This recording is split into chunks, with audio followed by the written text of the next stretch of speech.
तो हेलो दोस्तों, आज की वीडियो शुरू करते हैं। अपनी सीरीज़ को कंटिन्यू करते हुए एक नई वीडियो में लेके आया हूँ। आज हमने मार्किंग पढ़ी थी, डिमांड जोन मार्क करने की, प्रॉक्सिमल लाइन, डिस्टल लाइन, आज उसको हम थोड़ा सा अपग्रेड करेंगे। एक प्रो मार्किंग सीखेंगे जिसका नाम होगा हमारी एक्सेप्शनल मार्किंग। इस मार्किंग में क्या होगा, हम थोड़े लॉजिक के साथ समझेंगे कि क्यों हम ऐसे इसको रख रहे हैं और इस मार्किंग से क्या होगा। तो शुरू करते हैं वीडियो। हमने अभी तक क्या पढ़ा था कि जो हमारी मार्किंग होगी, अभी मैं करूँगा एक रिवर्सल पैटर्न का हम पहले समझेंगे, फिर हम उसके बाद कंटिन्यू पैटर्न का समझेंगे। अब एक चीज़ देखो, जो हमारी ये नॉर्मल मार्किंग है, प्रॉक्सिमल लाइन, डिस्टल लाइन, इसको मैंने लिख भी रखा है यहाँ पे नॉर्मल मार्किंग। इसमें कोई भी चेंजेस नहीं होंगे। प्राइस यहाँ पे डाउन हाई, फाइट हुई, फाइट के बाद रिजल्ट क्या आया, हमारे यहाँ पे बायर्स जीत गए, विन विन सिचुएशन में बायर्स हैं, जिसकी वजह से हमें एक ग्रीन कैंडल देखने को मिली। ठीक है, ये हमारी प्रॉक्सिमल लाइन, ये डिस्टल लाइन, ऐसी मार्किंग होगी। Highest body of all base candle, lowest body of all base candle, है ना, सेम है। लेकिन अब एक्सेप्शनल मार्किंग के अंदर क्या हो जाता है, यहाँ पे भी हमें सेम पिक्चर दिख रही है, लेकिन मैं इसमें थोड़ा सा चेंजेस करूँगा। थोड़ा सा चेंजेस मतलब, अगर बाय चांस, देखो हर बार सेम ऐसी परफेक्ट पिक्चर नहीं मिलेगी। अगर मान के चलो मेरी कैंडल ऐसी मिलती है, यानी कि लेगिन कैंडल जो मेरी है वो बेस कैंडल से नीचे मिलती है, तब क्या होगा, तब इस केस में क्या होगा, मेरी डिजिटल लाइन पहले कहाँ पे रखी जाती थी, हमारी डिजिटल लाइन यहाँ पे रखी जाती थी, है ना। लेकिन अब जब भी आपको बेस कैंडल से नीचे आपकी लेगिन कैंडल मिलती है, ध्यान से सुनना, मैं अगेन रिपीट कर रहा हूँ, बेस कैंडल से पहले आपकी लेगिन कैंडल अगर आपको मिलती है, या उसकी विक की क्यों ना मिलती हो नीचे, तो आपकी डिजिटल लाइन यहाँ पे ना रख के आपकी डिजिटल लाइन हो जाएगी यहाँ पर हो जाएगी। तो ये होगी हमारी डिजिटल लाइन। मैं इसका लॉजिक भी बता देता हूँ, पहले मैं लिख देता हूँ यहाँ पे।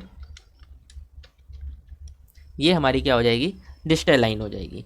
ये हम रिवर्सल पैटर्न का समझ रहे हैं। अब ऐसा क्यों, अब एक थोड़ा सा आपको लॉजिक समझाता हूँ इसका। अब इस पिक्चर में देखो, पहली वाली जो पिक्चर है इसको समझते हैं। ठीक है, पहले प्राइस इसके अंदर क्या की, डाउन आई। ठीक है, यहाँ पे आके इसने क्लोजिंग दे दी, एक पॉइंट पे यहाँ पे बायर्स भी आ गए, जिसकी वजह से क्या हुई, यहाँ पे फाइट हुई। और फाइट का रिजल्ट क्या आया, प्राइस ओपन हुई, हल्की नीचे आई, फिर अगेन ऊपर गई। तो हम कह सकते हैं कि यहाँ पे बायर्स इस एरिया में है, पूरे एरिया में है, जिसको हमने मार्क कर रखा है, एक जोन हमने बना रखा है। ये प्रॉक्सिमल लाइन और हमारी डिजिटल लाइन, हमने इसको ऐसे पूरा कवर कर रखा है। लेकिन दूसरे केस में क्या होता है, एक्सेप्शनल मार्किंग में क्या हो जाता है, जो हमारी प्रो मार्किंग है, इसके अंदर क्या होएगा, प्राइस नीचे आई। अब देखो प्राइस यहाँ पे क्लोज हुई है यहाँ पर, ठीक है, या एक बार के लिए मैं कह सकता हूँ यहाँ पे लो लगाई है प्राइस ने, है ना। प्राइस नेक्स्ट डे, अगर ये सब डे की कैंडल है, मान के चलो ये सब डे की कैंडल है, 1 डे 2 डे 3 डे, तो ये भी 1 डे 2 डे 3 डे, ठीक। तो 1 डे प्राइस ने यहाँ पे क्लोजिंग दी, सेकेंड डे क्या करती है, प्राइस गैप अप ओपनिंग कर देती है, हल्की सी ऊपर ओपनिंग कर देती है, थोड़ा नीचे आती है, फिर ऊपर चली जाती है। अब देखो इसका तो कोई कलर नहीं है, तो हम ये भी कह सकते हैं ना कि मान के चलो प्राइस ने यहाँ पे ओपन कर दिया, फिर नीचे आई, लेकिन यहाँ पे क्लोज हो गई।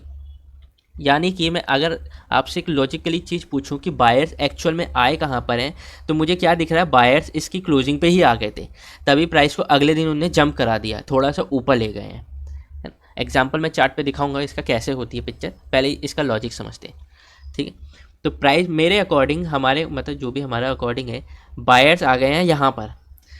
ठीक है, बायर जो रियल वाले बायर्स है, जो पेंडिंग ऑर्डर इंस्टीट्यूशंस के लगे हैं, वो कहाँ पे लगे हैं, इस एरिया में लगे हुए हैं। यानी कि स्टार्टिंग यहाँ से हुई है और कहाँ तक चली है स्टार्टिंग, यहाँ पे ओवर हुई है।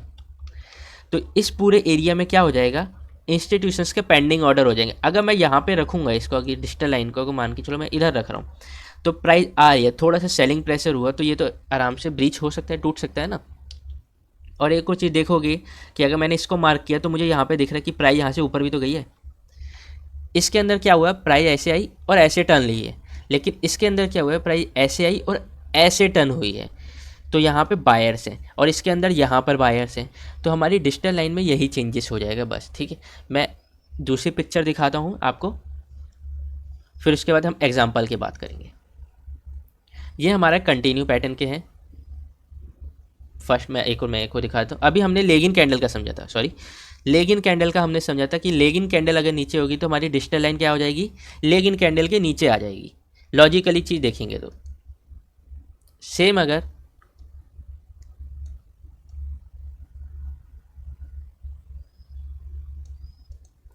इसके अंदर मेरी प्रॉक्सिमल लाइन क्या रहेगी, ये रहेगी मेरी प्रॉक्सिमल लाइन। ठीक है, प्रॉक्सिमल लाइन में कोई भी चेंज नहीं होगा। पॉइंट है, पॉइंट नोट करने वाला है कि प्रॉक्सिमल लाइन में कोई भी चेंजेस नहीं होंगे। जितने भी चेंजेस होंगे किस में होंगे, डिजिटल लाइन के अंदर होंगे सारे चेंजेस। अब एक चीज़ देख, तो इसका लॉजिक समझते हैं। प्राइस इसके अंदर नीचे आई, फाइट हुई, फिर ऐसा क्या हुआ, प्राइस नीचे आई फिर अगेन ऊपर गई।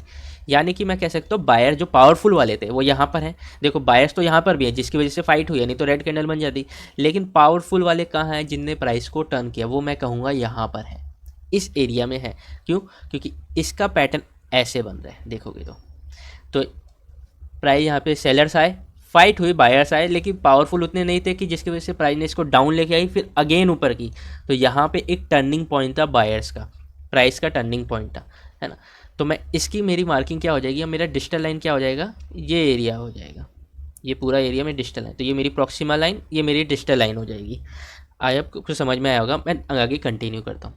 आइए मेरा कंटिन्यू पैटर्न के लिए, ये हमारी नॉर्मल मार्किंग है, रैली बेस रैली का डिमांड जोन है। आपको अगर समझ में नहीं आ रहा कि मैं रैली बेस रैली क्या है, सही से आप नए होंगे तो आपको डिस्क्रिप्शन में सीरीज़ मिल जाएगी पूरी, आप उसको देखना तब आपको ये वीडियो समझ में आएगी। ठीक है, अब एक चीज़ देखते हैं यहाँ पे क्या हो रहा है। डायरेक्ट ही मैं पेंट लेता हूँ, प्राइस ऊपर गई, फाइट हुई, फिर अगेन ऊपर चली गई, नॉर्मल था, कुछ भी इसमें फ़र्क नहीं था। लेकिन अब मैं इसमें थोड़ा सा चेंजेस कर दूंगा। थोड़ा सा चेंजेस क्या करूँगा, लेग आउट कैंडल को थोड़ा सा छेड़ दूंगा, यहाँ पे थोड़ा सा नीचे कर दूंगा। अब एक चीज़ देखो, मेरी प्रॉक्सिमल लाइन में कोई भी चेंजेस नहीं होगा, सब चेंजेस किस में होगा, डिजिटल लाइन में होगा। अब मुझे आप बता सकते हैं कि कहाँ पे होगा। यस, यहाँ पे होगा। कितनों का आंसर ये होगा, कितने का ये होगा, डिजिटल लाइन हमारी नीचे वाले पे होगी। अब इसका लॉजिक समझते हैं। प्राइस ऊपर गई, फाइट हुई, लेकिन डाउन आई, फिर ऊपर गई है। यानी कि जो टर्निंग पॉइंट वाले, जो टर्न करने वाले थे प्राइस को, वो वाले बायर्स हैं कहाँ पर है, वो यहाँ पर है, डिजिटल लाइन के पास है, इस एरिया के यहाँ पर है। तो मैं इस एरिया को क्यों छोड़ूँ ऐसे, अगर मैं मार्किंग ऐसे रख दूंगा तो ये मेरा एरिया छूट जाएगा ना। तो मैं इसको ना छोड़ते हुए इसको पूरा ऐसे कवर ही कर लेता हूँ, प्रॉक्सिमल एंड डिजिटल लाइन। ऐसे हो जाएगा मेरा प्राइस में चेंजेस। तो ये मेरी क्या हो जाएगी, एक्सेप्शनल मार्किंग हो जाएगी। अब चार्ट पे चलते हैं, मैं आपको दो एग्जांपल दिखाता हूँ। पहले मैं कोई सा भी चार्ट ओपन कर लेता हूँ।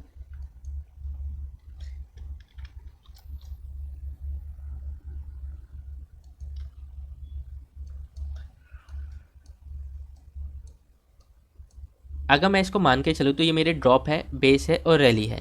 ठीक है, मार्किंग करते हैं, नॉर्मल मार्किंग करेंगे पहले। ये होगी क्या,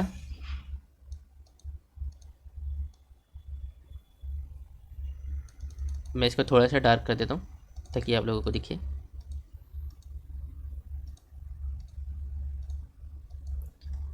अब डिजिटल लाइन क्या होगी, अगर मैं इसको ड्रॉप बेस रैली का डिमांड जोन मानूँ तो मेरी नॉर्मल मार्किंग तो यही होगी, है ना। तो मैं इसको भी मार्क कर लेता हूँ। अभी टाइम फ्रेम छोड़ो, टाइम फ्रेम की हम बात नहीं करेंगे, ना रेंज की बात करेंगे, अभी बस हम एक समझने का पर्पस है, समझते हैं। ठीक है, तो ये मेरी नॉर्मल मार्किंग के अकॉर्डिंग मेरी एंट्री क्या होगी, प्रॉक्सिमल लाइन से जस्ट ऊपर, और स्टॉप लॉस क्या होगा, थोड़ा सा डिस्टेंस के साथ यहाँ पे मैं रख लेता हूँ। ठीक है, अब एक चीज़ देखते हैं। प्राइस आई, प्राइस ने एंट्री दिया और डायरेक्टली क्या कर दिया, स्टॉप लॉस कर दिया। स्टॉप लॉस यहाँ पे कर दिया, फिर उसके बाद क्या किया, फिर ऊपर चली गई। अगर मैं यहाँ पे देखूँ तो सेलिंग प्रेशर इस कैंडल में ज़्यादा है इनके कंपैरिजन में, क्योंकि देखो पॉइंट ये है कि इंस्टीट्यूशंस अपने डिमांड या सप्लाई में लाने के लिए कुछ भी कर सकते हैं, प्राइस में कोई से भी न्यूज़ बाहर ला सकते हैं, ये हमने देखा था। ठीक है, अब एक चीज़ देखो, यहाँ पे प्राइस डाउन आई, थोड़ा सा ऊपर गई, लेकिन again down I, stop loss आपका कराया, फिर ऊपर निकल गई। ठीक है, अब इसको मैं डिलीट कर देता हूँ, वापस पीछे चलते हैं। अगर मैं मार्किंग को एक्सेप्शनल मार्किंग यानी कि अपनी प्रो मार्किंग करूँगा तो मेरी एंट्री इसके अकॉर्डिंग क्या रहेगी, एंट्री सेम रहेगी, स्टॉप लॉस यहाँ पे हो जाएगा। ठीक है, अब चलते हैं आगे, देखते हैं। अगर मैं ऐसे रखता हूँ तो क्या मैं सेफ रहूँगा, यस मैं डेफिनेटली सेफ रहूँगा। यहाँ पे दिखाता हूँ क्यों। प्राइस क्या हुई, डिजिटल लाइन से यहाँ से टर्न हो गई, तो यहाँ पे मेरे चांसेस हो गए बचने के, मेरे स्टॉप लॉस हंट होने के चांसेस हो गए। यहाँ पे मैं आपको एक और एग्जांपल दिखाता हूँ, एयू बैंक का। देखो ये लेगिन कैंडल तो नहीं है, लेकिन हम इसको एग्जाम्पल के लिए एक लेगिन कैंडल लेंगे। ठीक है, ये रही, ये होगी मेरी प्रॉक्सिमल लाइन। इसको थोड़ा डैश डॉटेड कर देते हैं। और मेरी अगर मैं डिजिटल लाइन की बात करूँ तो मेरी डिजिटल लाइन ये होगी। अभी के लिए मैं इसको लेगिन मान रहा हूँ, है नहीं लेकिन मैं मान के चलूँ, एक एग्जाम्पल मैं बस आपको समझा रहा हूँ। अगर मैं मार्किंग ऐसे रखता हूँ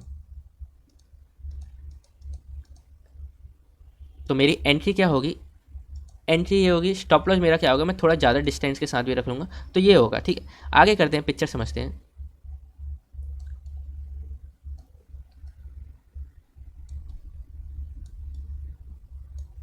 प्राइस ने क्या किया, एकदम से पूरा एक ही सिंगल कैंडल, देखोगे डे टाइम फ्रेम में सिंगल डे ही एंट्री दी, सिंगल डे ही स्टॉप लॉस कर दिया। अगर मैं नॉर्मल मार्किंग रखता हूँ तो, लेकिन अगर मैं प्रो मार्किंग, अपनी एक्सेप्शनल मार्किंग रखूँ तो मेरी एंड ये क्या होगी, डिजिटल लाइन के पास होगी। क्यों, क्योंकि अब देखोगे यहाँ पे प्राइस आई, फिर यहाँ से रिकवर क्यों हुई, कोई तो लॉजिक होगा इसका रिकवर होने का। लॉजिक यही है कि बायर्स यहाँ पे आ गए थे, इसको ऊपर ले गए, फिर फाइट हुई, फिर इसको ऊपर कंटिन्यू लेते गए। ठीक है, तो मेरी एंट्री अब क्या होगी, सेम रहेगी, लेकिन स्टॉप लॉस अब मेरा क्या हो जाएगा, थोड़ा चेंज हो जाएगा। अब इसके अकॉर्डिंग देखते हैं।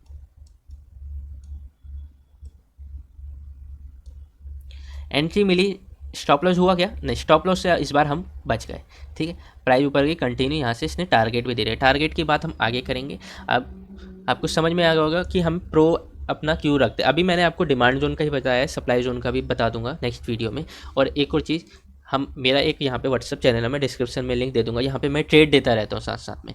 अगर आप को इंटरेस्टेड है तो आप ज्वाइन हो जाना, डिस्क्रिप्शन में आपको लिंक मिल जाएगी। वीडियो कैसी लगी आप मुझे कमेंट सेक्शन में बताना, लाइक करना, अगर नए हैं सब्सक्राइब करना।